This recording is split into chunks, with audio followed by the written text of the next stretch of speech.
from St. Louis Public Radio. This is St. Louis on the Air. You hear about this teacher shortage. It doesn't mean that, there are classrooms that don't have teachers, It's what it means is that there aren't enough substitutes to cover. Teachers are going to have to be working during their planning periods. It's more prominent among certain types of classes, special ed teachers, foreign language classes. They have this blue ribbon commission, they're calling it, on teacher recruitment and retention. And so that commission's been meeting. They're trying to find solutions. So St. Louis Public Schools on Monday announced that 8 schools are not going to have bus service for the first 2 weeks of school. That's pretty late notice. So they're going to offer older kids Metro cards, and then they're actually offering, if kids have perfect attendance, a $75 gift card for gas every week. I'm Emily Woodbury.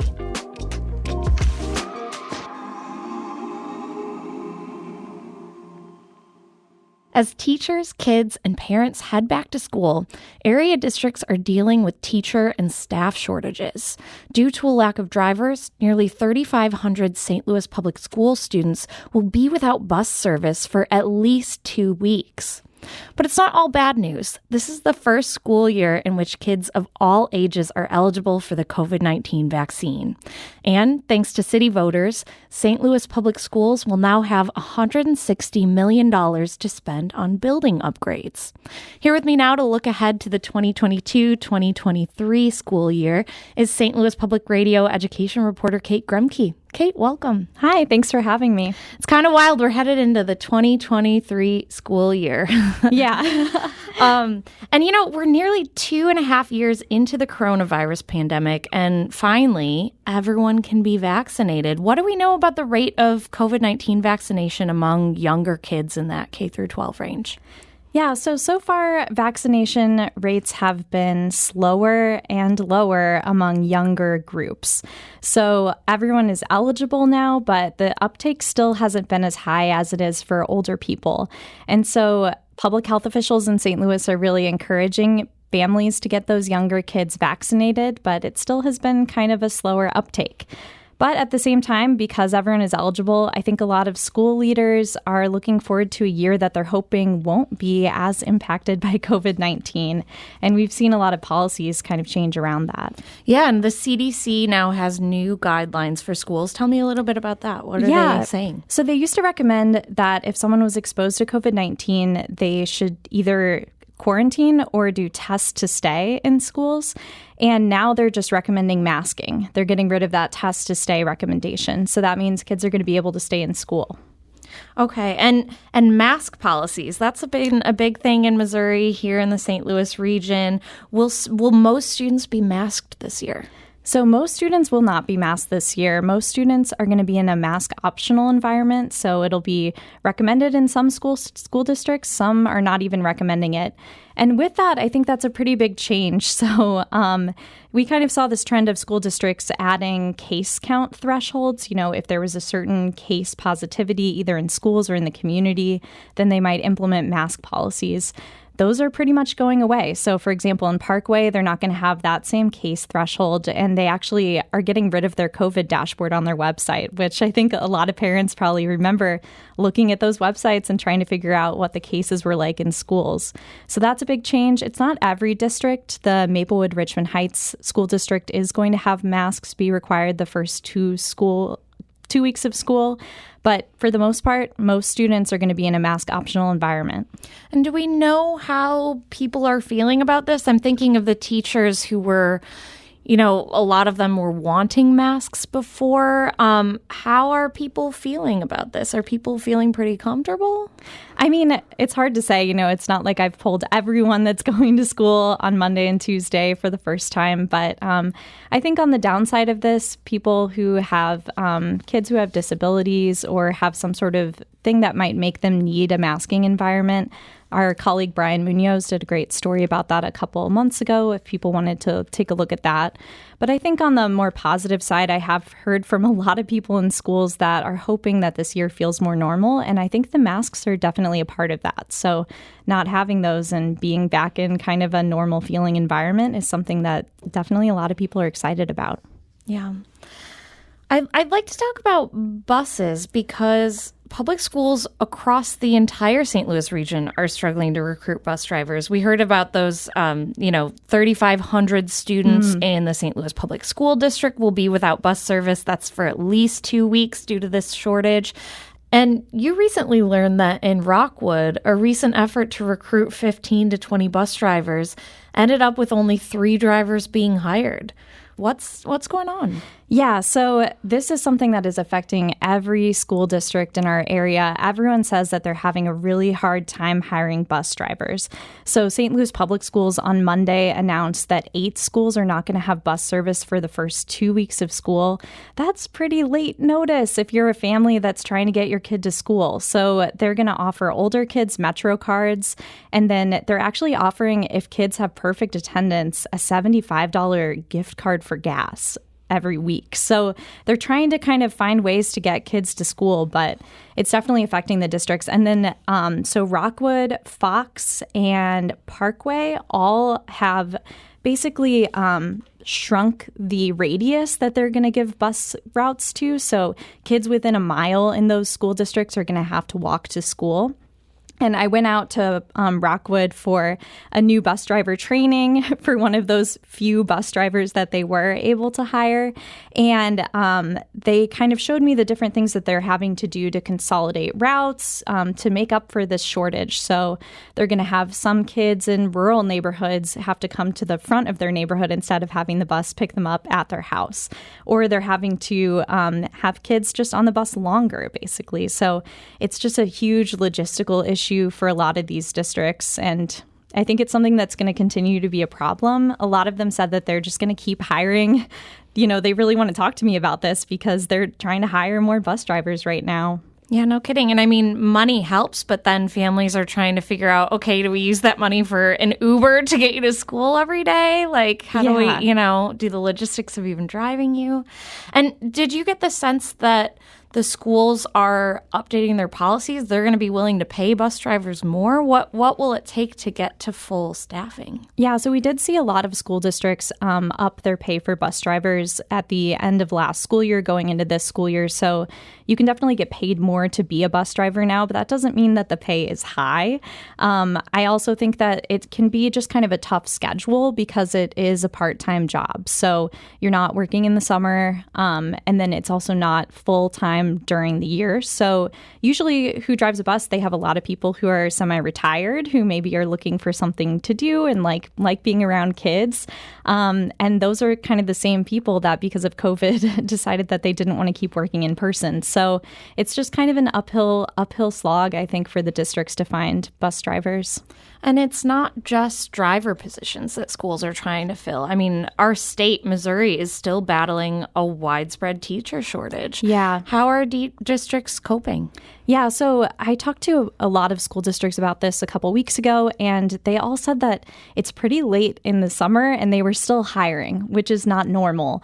I think that it's important to note that you hear about this teacher shortage. It doesn't mean that there are classrooms that don't have teachers. It's what it means is that there aren't enough substitutes to cover, for example. And so teachers are going to have to be working during their planning periods or covering classes in that way. And it's more prominent among certain types of classes. So people are always looking for special ed teachers or teachers for foreign language classes, for example. But it really has been, I think, a struggle, and it's something that the state recognizes. And so they have this blue ribbon commission, they're calling it, on teacher recruitment and retention. And so that commission's been meeting. They're trying to find solutions that they hope policymakers will actually put into law. And are you optimistic that they're doing the right things to find those answers? This is such a big question and a big issue. Yeah, I mean, I think a lot of people in education are skeptical of these types of efforts. We've got another commission. They're going to give us more recommendations, and what will actually change from that.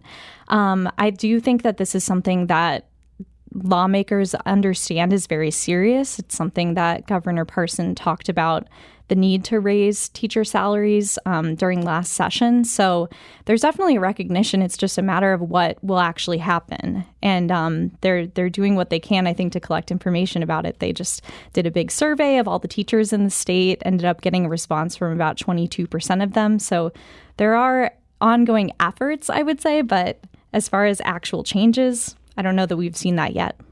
And one of the things some of the schools are dealing with this shortage by moving to a 4-day school week. I find that really interesting. I think this year, 1 in 4 districts in the state of Missouri will be in a 4-day week. How does this help with teacher retention with that shortage? Yeah, so that is a big trend that has grown in the last decade or so. More and more school districts in Missouri are moving to a 4-day week.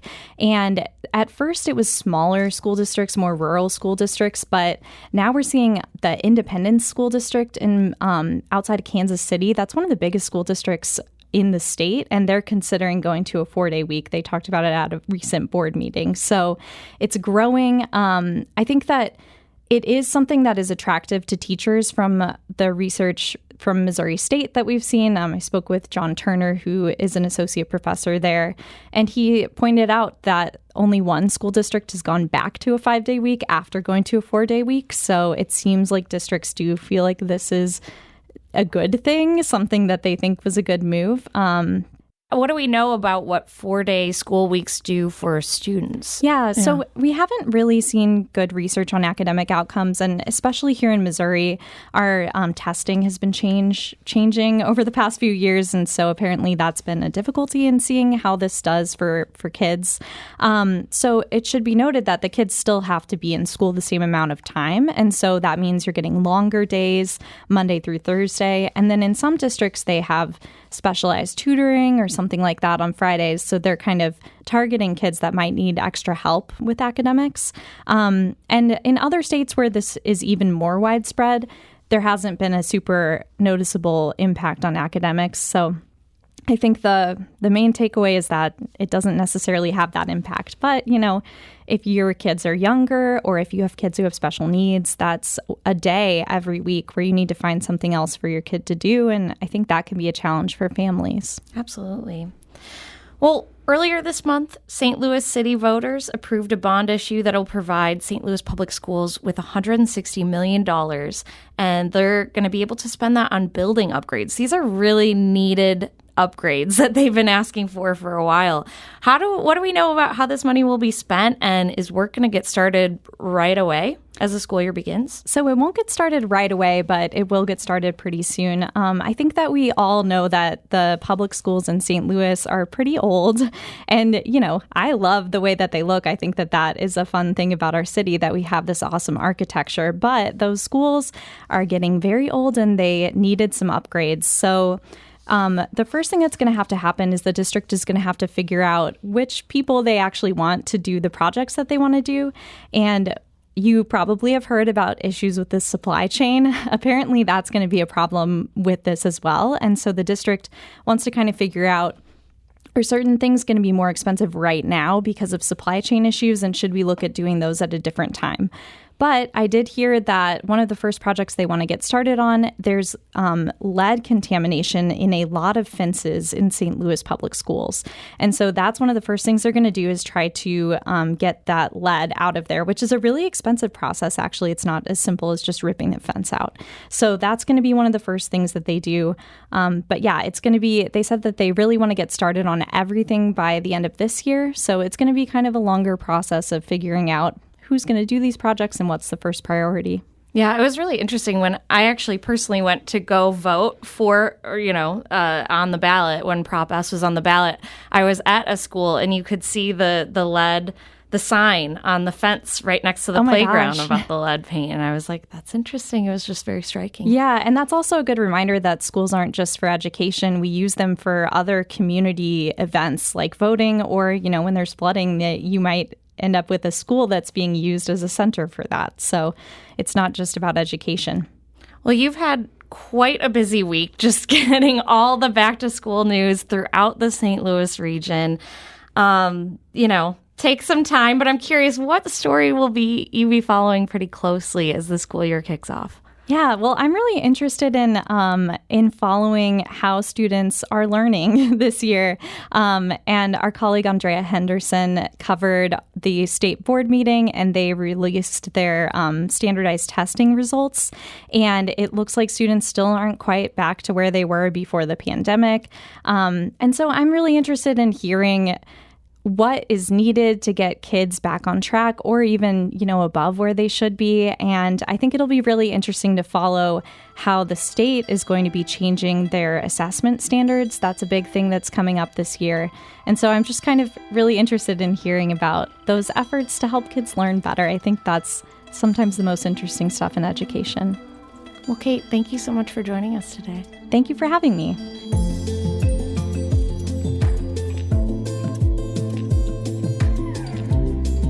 Today's episode was produced by Emily Woodbury with audio engineering and podcast design by Aaron Dorr. Our executive producer is Alex Hoyer. St. Louis on the Air is a production of St. Louis Public Radio. Understanding starts here. Our podcast proudly supports St. Louis artists by using music from Life Creative Group. Do you find yourself regularly listening to episodes of St. Louis on the Air? Suggest us to a friend you think might enjoy our conversations, and leave us a review and rating on Apple Podcasts on the App Store. It's the simplest way to help people discover our show. Thank you. St. Louis Public Radio is a member-supported service of the University of Missouri St. Louis.